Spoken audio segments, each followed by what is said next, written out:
l'eau, hein, je te dis pas. Hein. Bah, j'espère.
Allez, c'est bon, allez, encore un peu.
Au niveau acoustique, bon, bah, ça fait comme vous voyez dans les films de fiction, même dans les films de sous-marins, on cherche les vents de poisson. Sitôt qu'il y a un vent de poisson qui se présente devant, on entend au niveau ultrason, on entend la diction s'apparaître.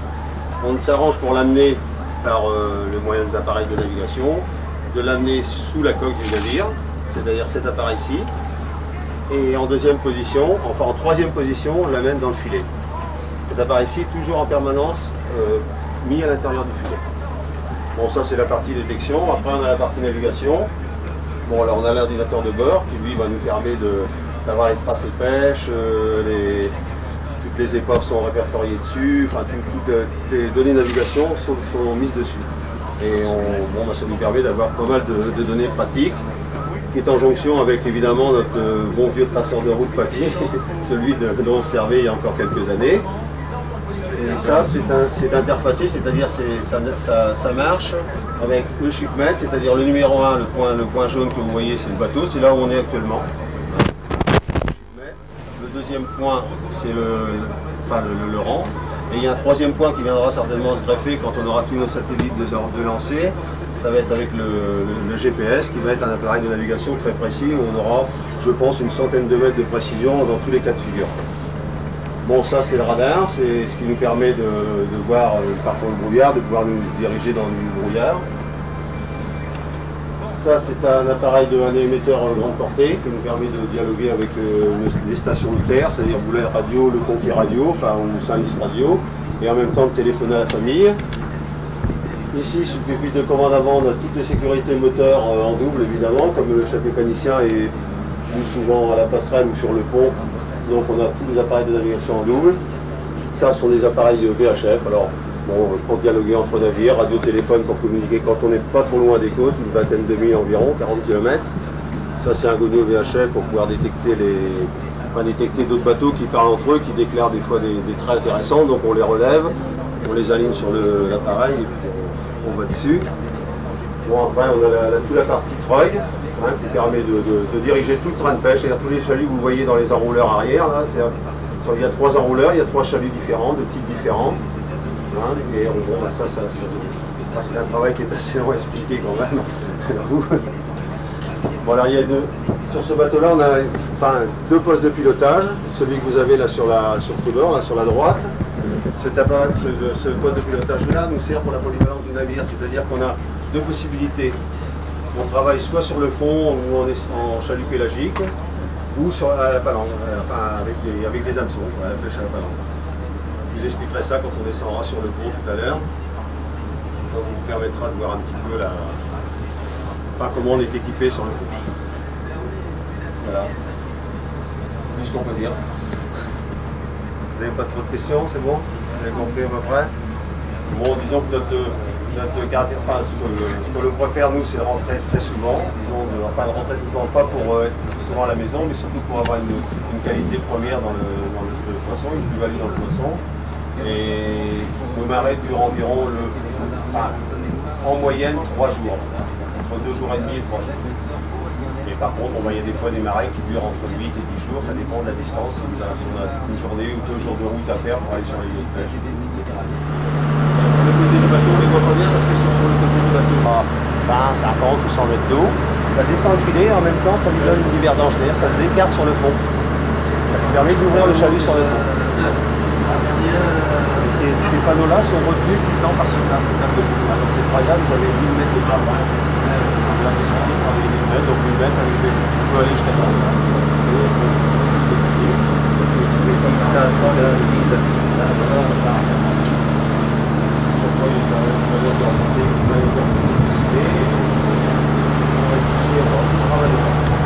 Moi j'ai juste à m'occuper du haut, simplement, on doit faire du haut et après c'est l'équipage qui eux travaille.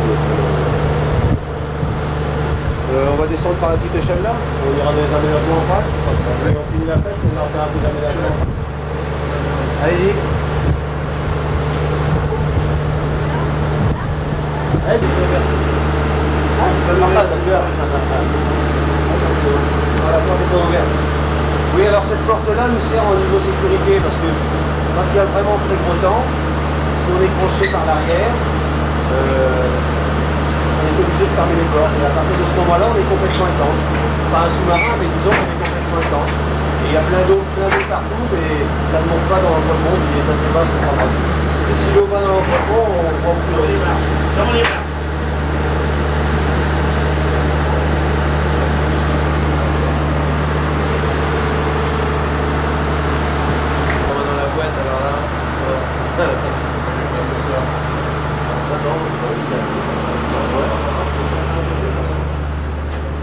Et après, il est travaillé par les hommes sur les tapis qui sont ici. Bon, évident, là c'est un petit peu engagé. Alors, il y a 2 postes de travail pour 4 hommes, un ici et un là. Ça, c'est uniquement pour la partie chalut de fond et chalut pélagique. Tout ce qui sert, ce qu'on a vu avec les appareils de détection et tout ça. Bon, de là, c'est trié, c'est dans les petits bacs que l'on voit là. Trié, des caisses là-bas. Il y en a une devant là-bas, qui fait environ 28 kg. Elle est pleine, elle tombe sur les tapis et ça va sur l'avant du bateau là-bas.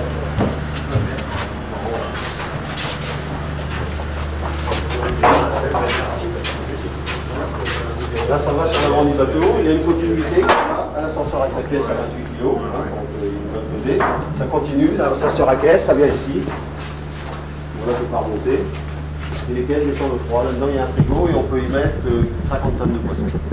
En caisse de 20 litres.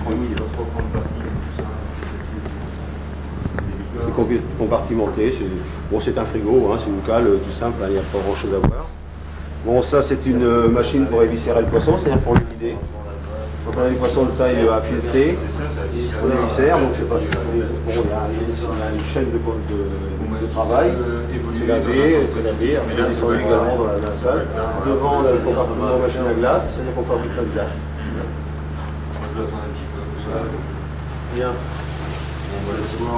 Bon, alors là on a fini toute la partie virage du filet. Donc là la deuxième partie de la polyvalence du bateau là, c'est ce que je vous ai expliqué tout à l'heure, c'est la pêche aux hameçons. Tous les hameçons sont rangés sur le côté là, vous les voyez. On voit des hameçons. Je ne sais pas si vous les voyez bien. Ils sont rangés, là ils sont stockés, prêts à partir à la mer. Vous les voyez, prêts à partir à la mer. Donc on a une possibilité de filage par marée de 9000 hameçons. 9000 hameçons. Il nous faut 1h15 pour les filer et 4h15 pour les remonter. Alors le principe de remontage se fait par cette porte-ci. D'où l'importance du poste de pilotage complètement sur la droite de la passerelle pour pouvoir voir la ligne, pour pouvoir bien diriger son travail sur la ligne.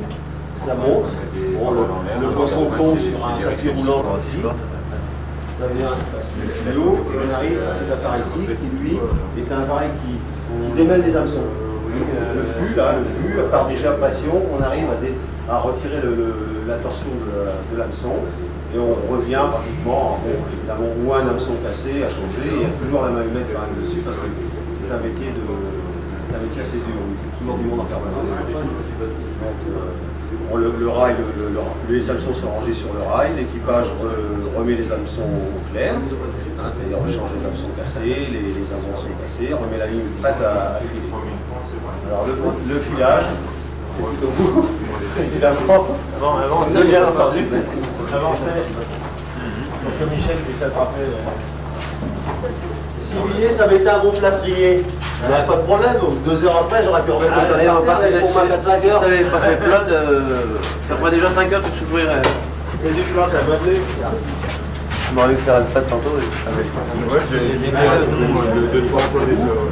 Il y a un homme qui est ici avec sa caisse de maquereaux, hein, pour appâter le poisson. Il pose les maquereaux dessus, et il y a un petit rond blanc là. C'est lui qui oriente l'hameçon et qui commande la coupe du maquereau. Alors il y a un bout de maquereau qui est sectionné, là, l'hameçon arrive. Comme ça. C'est assez rapide, c'est assez impressionnant au filage, mais maintenant les gars sont habitués et ça va pas trop mal. Alors tout est automatique, mais il est évident qu'il faudra toujours du monde dessus. Voilà. Alors ça repart évidemment par l'arrière. La photo avec les filets, celle qui est faite en première, à la côté de la mer, prise de tout en haut avec des... Alors, il y a une continuité de... Bon, évidemment, tout ça, c'est pas installé parce que là, comme on est polyvalent, on est obligé d'avoir des parties démontables. On peut pas, si le bateau faisait que ça, il n'y aurait que cette installation-là. Mais là, comme il y a la possibilité de faire le métier de chaudron et pélagique, et en même temps, la palanque. Les bateaux qui sortaient du port, mais oui, avec le changement le changement de gréement va très très vite parce qu'il nous faut une demi-heure pour remettre tout en route, que ce soit là pour l'autre. Ah ouais, d'accord. Quand on remonte le poisson, il y a une grosse poche qui remonte, une grosse ou une petite, tout dépend et ça monte devant. Voilà, c'est simple. Ouais, c'est bien. Si tu peux en montant un... Qu'est-ce qu'il y a d'aménagement pour passer par la porte découverte là. Bon, vous y allez les gars? Toi, tu ne verras pas plus mal. Non, mais ça ne dérange pas de mal. T'es pas trop gêné, là, par Allez, on va dire. Oh, je veux pas te mal dire, Marie. Tu me dis quoi déjà que tu vas dire? Regarde le bazar, il bouge, hein. Vous avez... Asseyez-vous, vous pouvez prendre un petit coup de... si vous voulez. Il y a la télévision au-dessus, le magnétoscope. Attention, un machin qu'on t'ait mis. Voilà. Super. Allez, un petit coup de... Ça fait rien de faire des ovnis ou pas vous êtes dans un super bateau. Ça. En principe, ça doit être... C'est ça. Vous n'avez pas cassé le fil. C'est ma place. Si, si. Moi, on aura pas d'autre à voir. Allez, avec le tournant, avec pas de... Tiens, mets-toi à dos. Allez. Il y en a un petit là, ouais. Un Un petit là qu'on voit pas. Eh oh, le petit. Ouais. Allez, les On a enfants. pas un coup de soleil sur le pif, là. Allez. Voilà, c'est bon. Bon, alors c'est là où on mange, on vit, c'est pas grand, hein, c'est évident, on est quand même 9 personnes à bord. C'est super. Mais de toute façon, il y a toujours deux personnes en permanence à la passerelle. Hein. Donc ça fait 7 personnes en bas et bon, bah, ça se passe très bien, c'est des bateaux quand même très très confortable, très agréable à vivre. Super. Évidemment, à côté d'un ovni, Michel, c'est l'engin tout à fait différent. Ils ont été les premiers, là, ceux-là, là, les 4. On serait peut-être bien content un jour d'en trouver un pour se tirer d'affaire. Je te souhaite de trouver le leur. Il tenait bien la mer. Il est bien la mer. Tu verras d'ailleurs, enfin, je ne peux pas trop préjuger présumer du travail de caméraman, mais comme je le connais, ça m'étonnerait que ça soit mauvais. C'est jamais bien terrible. On aura droit.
n'hésitez pas à prendre la main, Julien.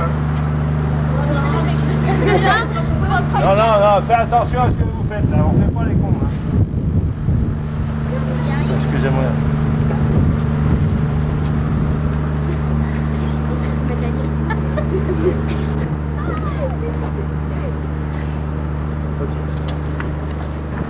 Merci bien.